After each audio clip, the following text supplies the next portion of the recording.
Assalamualaikum warahmatullahi wabarakatuh. Kami dari kelompok 2 yang beranggotakan Al-Munawir Mubarok, Bella Sepia Lubis, Helmi Winda Damanik, Lia Pradita, dan Miftah Khalidapane akan memaparkan hasil diskusi kami yang berjudul Manajer dalam Kegiatan Manajemen. Pengertian manajemen dan manajer. Manajemen merupakan suatu ilmu pengetahuan yang sistematis agar dapat memahami mengapa dan bagaimana manusia saling bekerja sama agar dapat menghasilkan sesuatu yang bermanfaat bagi orang lain maupun golongan tertentu dan masyarakat luas.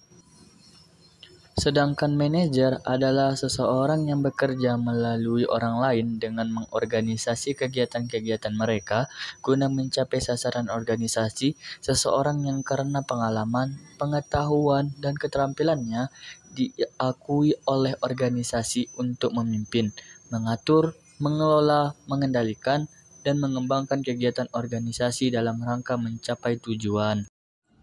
Tingkat manajer terbagi menjadi 3, yaitu manajemen lini pertama, manajemen tingkat menengah, manajemen puncak.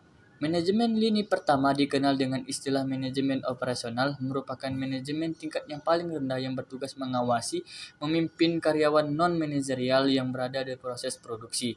Manajemen tingkat menengah mencakup semua manajemen yang berada di antara manajer lini pertama dan manajer puncak dan tugasnya sebagai penghubung antara keduanya. Manajemen puncak dikenal dengan eksekutif yang bertugas dengan merencanakan strategi dan kegiatan perusahaan secara umum dan mengarahkan jalannya perusahaan. Contoh dari top manajemen adalah CEO. Fungsi manajer. Yang pertama ada fungsi perencanaan, yaitu penentuan tujuan, penyusunan program dan jadwal, penyusunan anggaran, pengembangan prosedur, serta penetapan dan penafsiran kebijakan.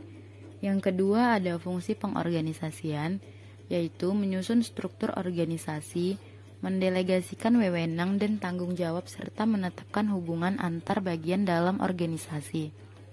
Yang ketiga ada fungsi pelaksana kerja berdasarkan rencana yang telah disusun. Agar hasil dicapai dengan yang diinginkan, manajer harus terlibat dalam pelaksanaan rencana kerja. Tujuannya itu supaya dicapai koordinasi antar bagian dan kualitas proses dan hasil produksi senantiasa terjaga. Yang terakhir ada fungsi pengawasan, yaitu manajer mengawasi apakah pelaksanaannya dan hasilnya telah sesuai dengan apa yang telah direncanakan, apakah perlu ada perbaikan, dan lain sebagainya. Yang selanjutnya adalah peran manajer. Yang pertama, peran antar pribadi. Peran antar pribadi yaitu hubungan antara manajer dengan orang yang ada di sekelilingnya, meliputi yang pertama, figurehead atau pemimpin simbol, adalah sebagai simbol dalam acara-acara perusahaan. Yang kedua, leader atau pemimpin, adalah menjadi pemimpin yang memberi motivasi para karyawan atau bawahan, serta mengatasi permasalahan yang muncul. Yang ketiga, liaison atau penghubung, adalah menjadi penghubung dengan pihak internal maupun eksternal. Peran informasi adalah peran dalam mengatur informasi yang dimiliki baik yang berasal dari dalam maupun luar organisasi, meliputi yang pertama, monitor atau pemantau. Perannya yaitu mengawasi, memantau, mengikuti, mengumpulkan, dan merekam kejadian atau peristiwa yang terjadi, baik didapat secara langsung maupun tidak langsung. Yang kedua, diseminator atau penyebar. Perannya yaitu menyebar informasi yang didapat kepada orang-orang dalam organisasi. Yang ketiga, spokesperson atau juru bicara. Perannya yaitu mewakili unit yang dipimpinnya kepada pihak luar. Peran dalam pengambilan keputusan adalah peran dalam membuat keputusan baik yang ditentukan sendiri maupun yang dihasilkan bersama pihak lain, meliputi yang pertama, entrepreneur atau kewirausahaan. Perannya yaitu membuat ide dan kreasi yang kreatif dan inovatif untuk meningkatkan kinerja unit kerja. Yang kedua, disturbance handler atau penyelesai permasalahan.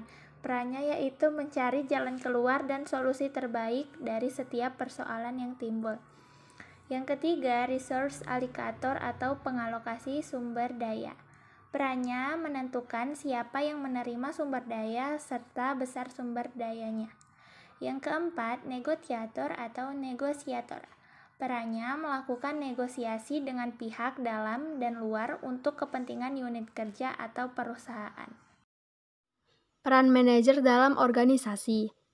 Dalam setiap organisasi bisnis, para manajer bertugas untuk memastikan bahwa keseluruhan tujuan yang telah ditetapkan oleh organisasi dapat diwujudkan melalui rangkaian kegiatan manajemen, baik yang bersifat fungsional maupun bersifat operasional.